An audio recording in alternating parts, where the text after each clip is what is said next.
শীতে মূলো শাক দিয়ে যে কোনো মাছের ঝোল একবার এইভাবে বানিয়েই দেখুন, গরম ভাতে অসাধারণ লাগে। আজকে নতুন স্বাদের একটা পাতলা মাছের ঝোলের রেসিপি আপনাদের সাথে শেয়ার করছি।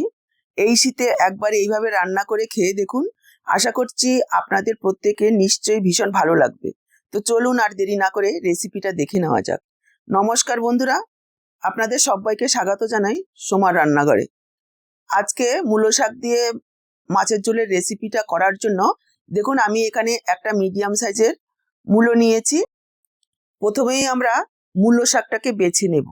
দেখুন মূলোর পাতার ডাঁটটাকে ধরে এইভাবে হালকাভাবে টান দিলেই মূলো শাকটা খুব সহজেই নেওয়া যাচ্ছে। খেয়াল রাখবেন যাতে হলুদ পাতা বা কোনো রকম পোকায় খাওয়া পাতা না থাকে। মূলো শাকটাকে প্রথমে খুব ভালোভাবে ধুয়ে নিতে হবে, তারপর এইভাবে কুচি করে কেটে নিতে হবে একটু ছোট ছোট করে। শাকটাকে কেটে আমরা সাইডে রেখে দিচ্ছি, রান্নায় পরে ব্যবহার করব। এরপর আমরা মূলোটাকে কেটে নিচ্ছি। উপরের খোসাটাকে খুব ভালোভাবে ছাড়িয়ে নেব। উপরের খোসাটাকে ভালোভাবে ছাড়িয়ে নিলে মাটির যে একটা গন্ধ থাকে সেটা প্রায় 90%ই থাকবে না। সাথে নিয়েছি দেখুন একটা মিডিয়াম সাইজের আলু। আলুটাকেও খোসা ছাড়িয়ে নিয়ে লম্বা লম্বা করে কেটে নেব। মূলোটাকে দেখুন প্রায় 2 ইঞ্চি অন্তর অন্তর টুকরো করে কেটে নিয়েছি। এবার এইভাবে একটু সরু করে কেটে নিচ্ছি। আলুটাকে লম্বা করে কেটে রেখে দিলাম। আর এদিকে নিয়েছি কয়েকটা শিম। এখানে আমি আলু, মূলো, শিম দিয়ে মাছের ঝোলটা করব। আপনারা আপনাদের পছন্দ অনুযায়ী সবজি দিয়ে রান্না করতে পারেন।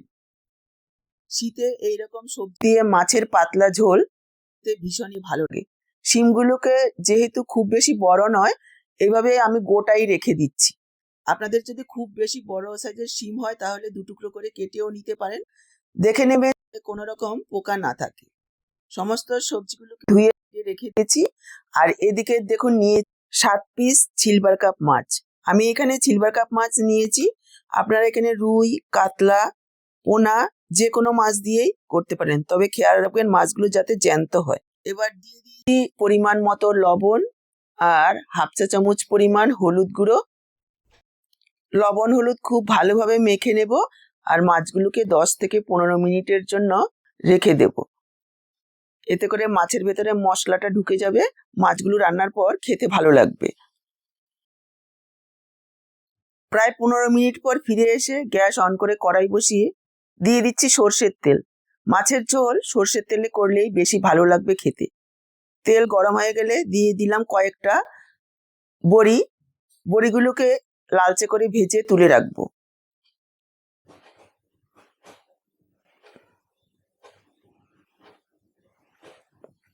বড়িগুলোকে তুলে নিয়ে ওই তেলের মধ্যে দিয়ে দিচ্ছি মাছগুলো। মাছগুলোকে হালকা ভেজে নেব। খেয়াল রাখবেন মাছগুলো যাতে টাটকা হয়, তাহলে এই পাতলা মাছের ঝোলটা করলে খেতে ভালো লাগবে। মাছগুলোকে প্রায় 1.5-2 মিনিট এক পিঠ ভেজে নিয়ে উল্টে দিয়েছি। উল্টে দিয়ে অন্য পিঠটাকেও 2 মিনিট মতো ভেজে তুলে রাখছি। খুব বেশি হালকাও নয়, আবার খুব বেশি কড়াও নয়, মোটামুটি মাছগুলোকে ভেজে তুলে রাখলাম। দুবারে আমি সমস্ত মাছগুলো ভেজে নিয়েছি।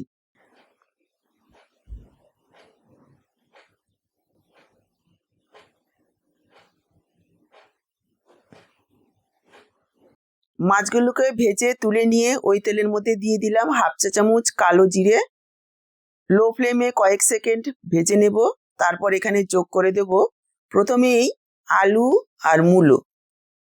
আলু আর মূলোগুলোকে প্রথমে 2 থেকে 3 মিনিট একটু ভেজে নেব। দিয়ে দিচ্ছি পরিমাণ মতো লবণ, মিশিয়ে নিয়ে ঢাকা দিয়ে দেব।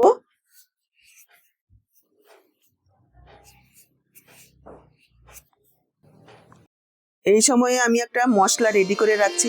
দেখুন একটা বাটিতে নিয়ে নিলাম হাফ চা চামচ পরিমাণ হলুদ গুঁড়ো, 1 চা চামচ ধনের গুঁড়ো, 1 চা চামচ নিয়েছি জিরের গুঁড়ো, আর 1 চা চামচের থেকে কম পরিমাণে দিলাম লাল লঙ্কার গুঁড়ো। ঝালটা আপনারা পরিমাণ বুঝে দেবেন। একেবারে ঘরোয়া বেসিক মশলা দিয়ে দিলাম পরিমাণ মতো একটু জল, তারপর মশলাটাকে ভিজিয়ে রেখেছি।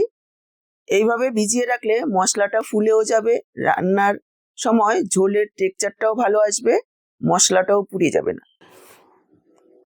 দেখুন ঢাকা দিয়ে প্রায় 3-4 মিনিট আলু মূলো ভেজে নিয়েছি, মাঝখানে দুবার ঢাকা তুলে নাড়াচাড়া করে দিয়েছি। এবার আমি দিয়ে দিচ্ছি মিশিয়ে রাখা মশলাটা। মশলা দেওয়ার পর আরও 2 মিনিট মতো কষিয়ে নেব, যাতে মশলার কোনো রকম কাঁচা গন্ধ না থাকে। মশলার বাটিটা ধুয়ে অল্প পরিমাণে একটু জল যোগ করে দিলাম,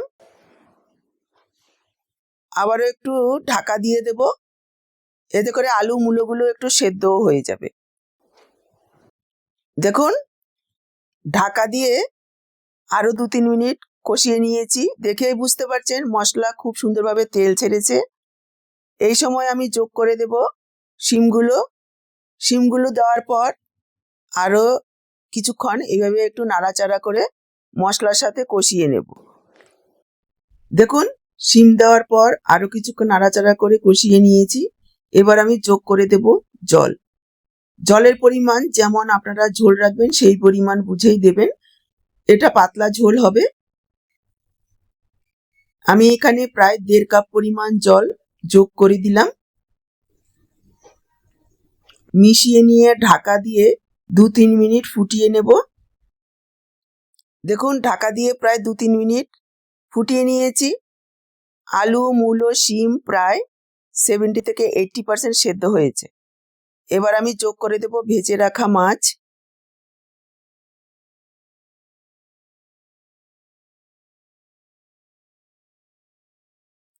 দিয়ে ভেজে রাখা বড়ি, আর দিয়ে দিচ্ছি যে মূলো শাকটা কেটে রেখেছিলাম সেটাও উপর থেকে।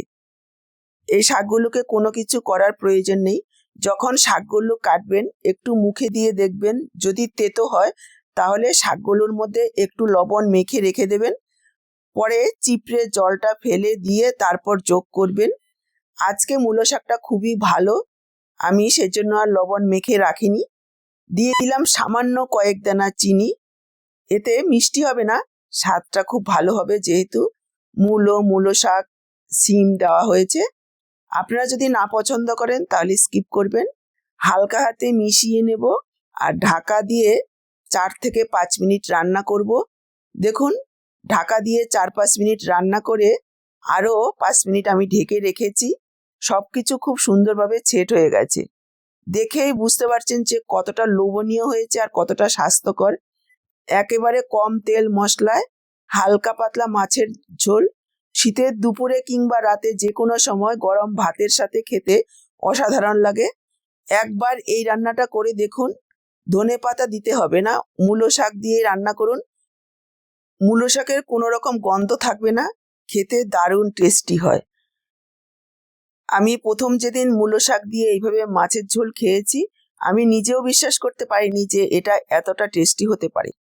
তাহলে আজকের রেসিপিটা আপনাদের কেমন লাগলো কমেন্ট বক্সে জানাতে ভুলবেন না। ভালো লাগলে লাইক করুন, শেয়ার করুন। ইউটিউব থেকে নতুন দেখলে চ্যানেলটাকে সাবস্ক্রাইব করুন, আর ফেসবুক পেজ থেকে দেখে থাকলে পেজটাকে ফলো করুন, আরও এইরকমই নিত্য নতুন রেসিপির আপডেট পাওয়ার জন্য। আজকে এই পর্যন্ত, আবার দেখা হবে নতুন কোনো রেসিপির সাথে। সবাই ভালো থাকুন, সুস্থ থাকুন।